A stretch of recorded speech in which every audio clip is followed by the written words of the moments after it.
periódico Reforma de que los amenacé a los del periódico Reforma, a Alejandro Junco. Hasta me gustaría, ¿no tendrán lo que dije ayer para ver si ustedes consideran que fue una amenaza?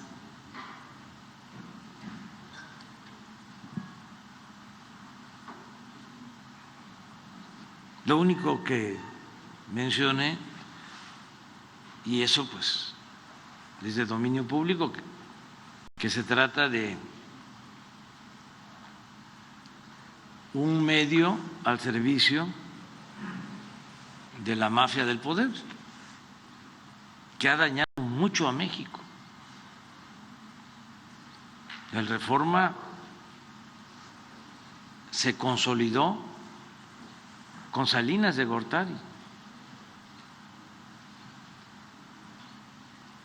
y en ese sexenio de Salinas fue cuando más se saqueó a nuestro país. Se dedicaron a entregar los bienes nacionales a particulares. Salinas creó un llamado Grupo Compacto y les entregó minas y bancos y empresas.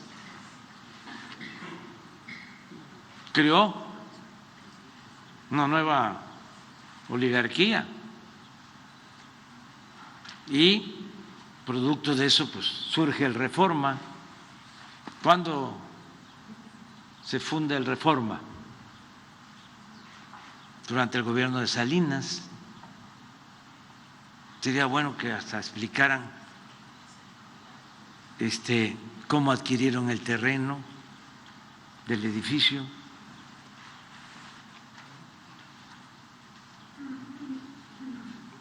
Que expliquen eso. Y pues todo el periódico, la línea editorial, los articulistas, todos conservadores, dedicados a atacarnos. Y el cuestionamiento de ayer fue porque se meten con la familia, con los hijos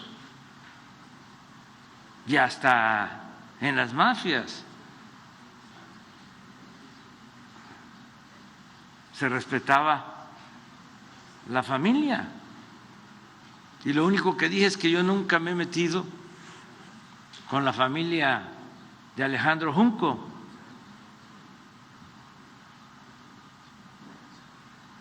ni con ningún familiar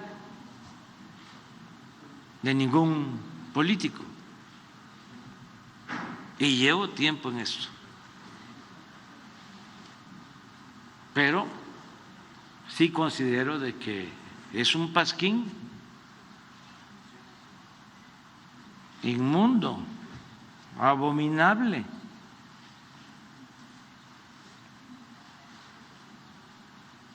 Del conservadurismo más nefasto y corrupto de los últimos tiempos. Y esto es muy importante decirlo, y es muy importante el debate sobre este tema, porque saben, una prensa así, que no es toda la prensa de México, afortunadamente, pero una prensa así, conservadora, defensora de privilegios, fue la que hizo la campaña en contra de Francisco I. Madero y fue la que preparó el terreno para el asesinato del presidente Madero y del vicepresidente José María Pino Suárez.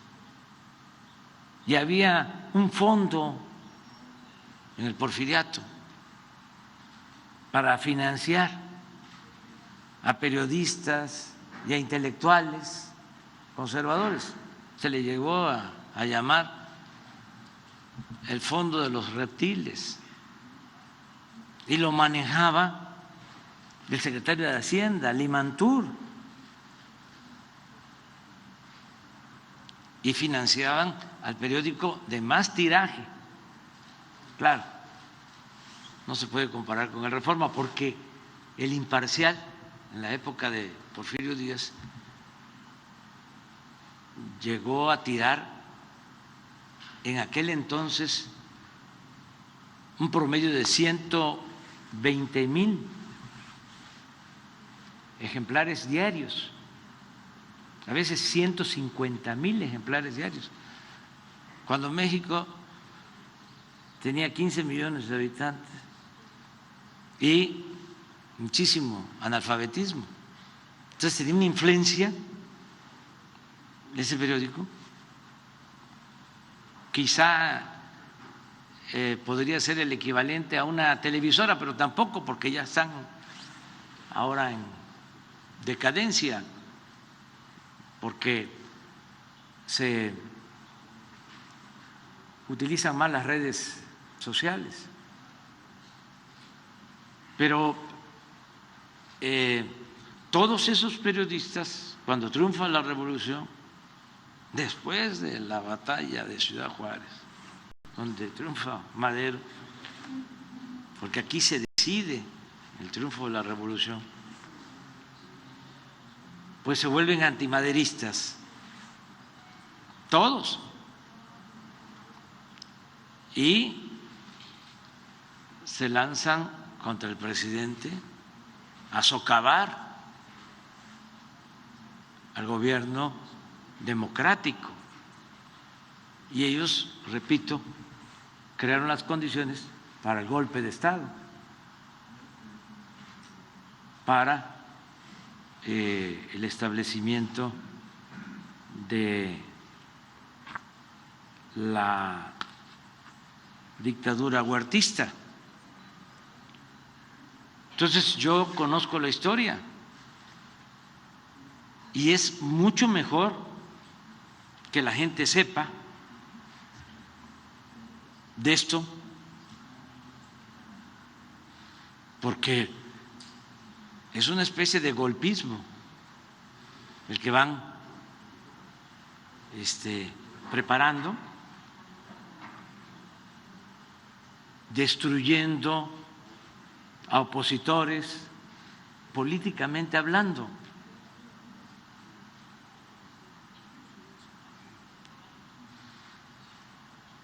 Y si se da a conocer, pues ya la gente sabe de qué se trata. El presidente Madero, apóstol de la democracia, no tenía cómo defenderse. Todos, periodistas e intelectuales, en contra, todos. Y luego los periodistas, los intelectuales se convirtieron en huertistas. Entonces nosotros no vamos a permitir eso. Nosotros vamos a llamar a las cosas por su nombre. Porque quisieran que yo me quedara callado. No diga nada, porque si dice, le acusamos de autoritario, de que no garantiza la libertad de expresión, de que en México no hay democracia, de que México es como Venezuela, de que hay una dictadura, que se persigue a los periodistas.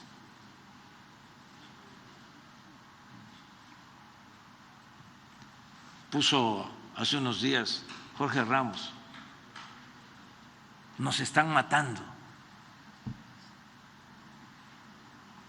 en una protesta, ¿no?,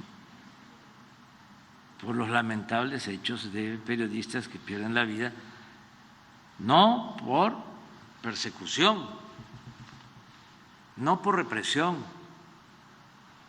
porque nosotros no somos iguales, ni siquiera censuramos. No es el caso de antes. La misma Carmen Aristegui, que porque hizo un reportaje le quitaron el programa. Gutiérrez Vivó lo expulsaron del país. Nosotros nunca vamos a hacer eso por convicciones.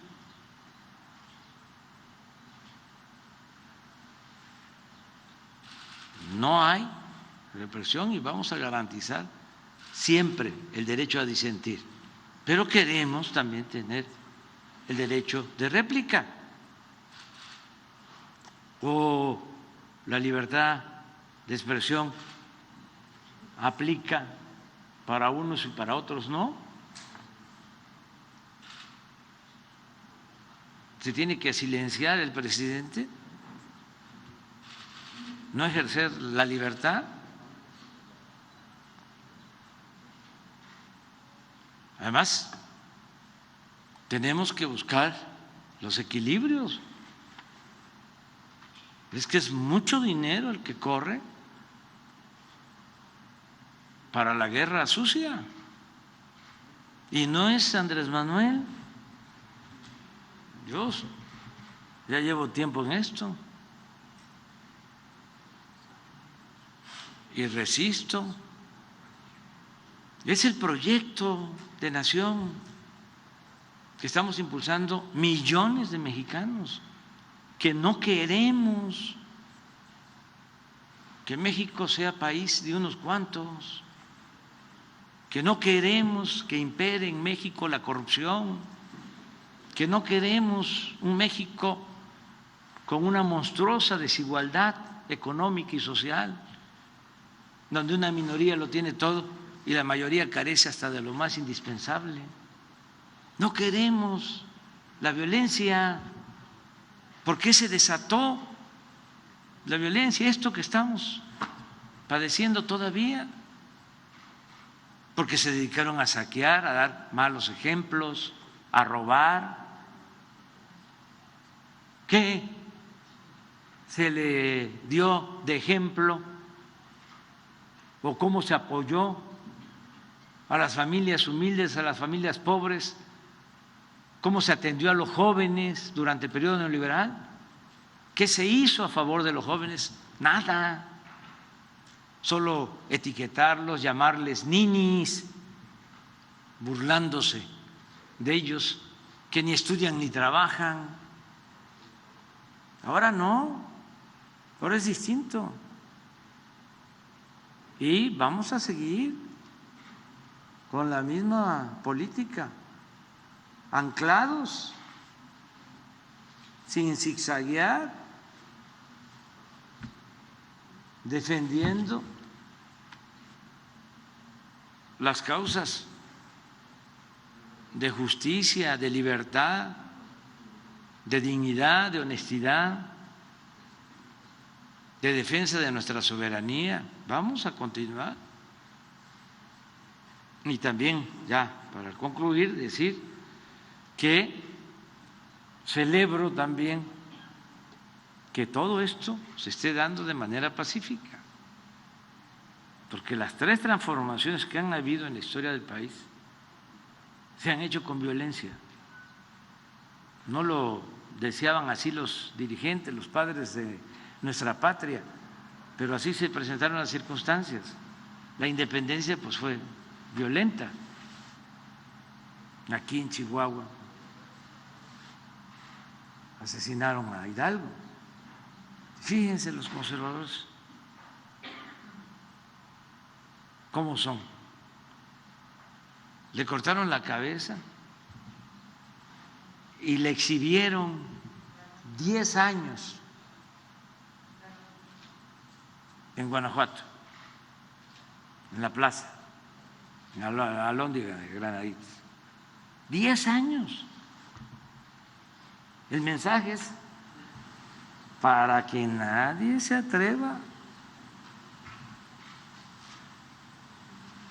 a enfrentarse contra los privilegios. porque Hidalgo se atrevió a decirles cuando lo estaban excomulgando, llegó a decir: el único Dios de ustedes, los oligarcas, el único Dios de ustedes es el dinero. Entonces no se lo perdonaron, pero además fue el primero en proclamar la abolición de la esclavitud. Pero fíjense qué odio, cuánta hazaña. 10 años la cabeza.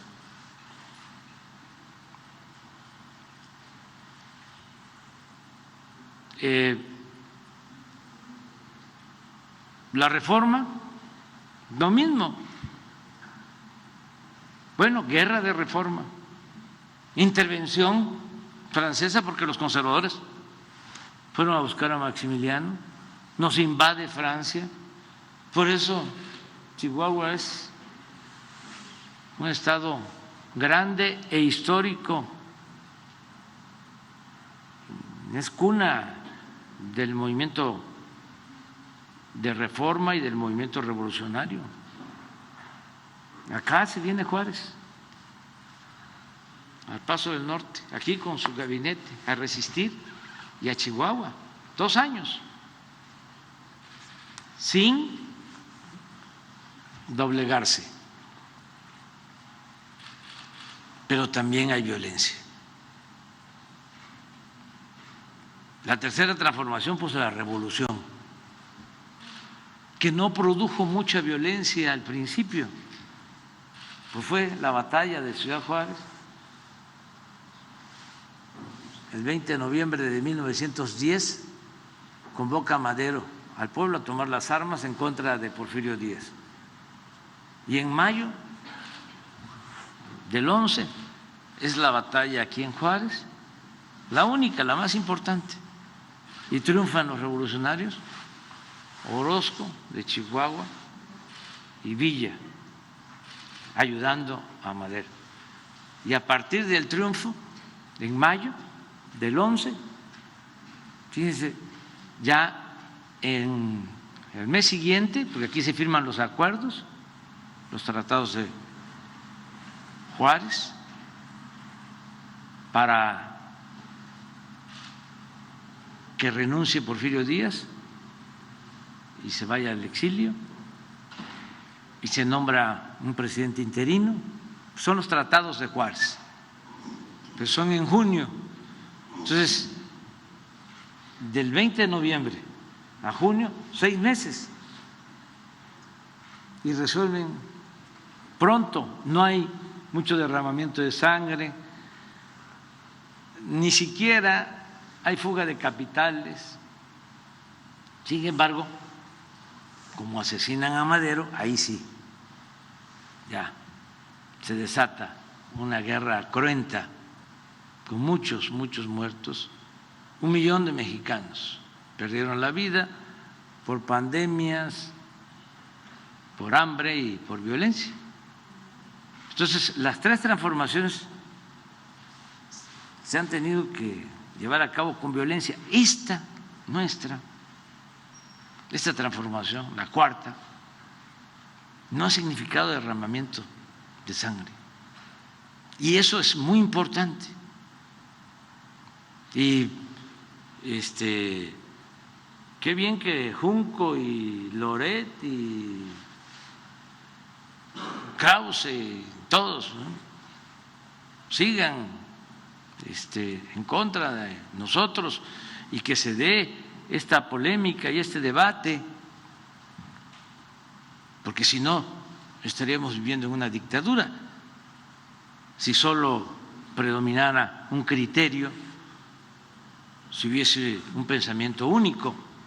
No, qué bien que se está llevando a cabo este debate de manera pacífica, porque eso es un avance, algo pues nunca visto en la historia del país. Y ya para terminar, decirles de que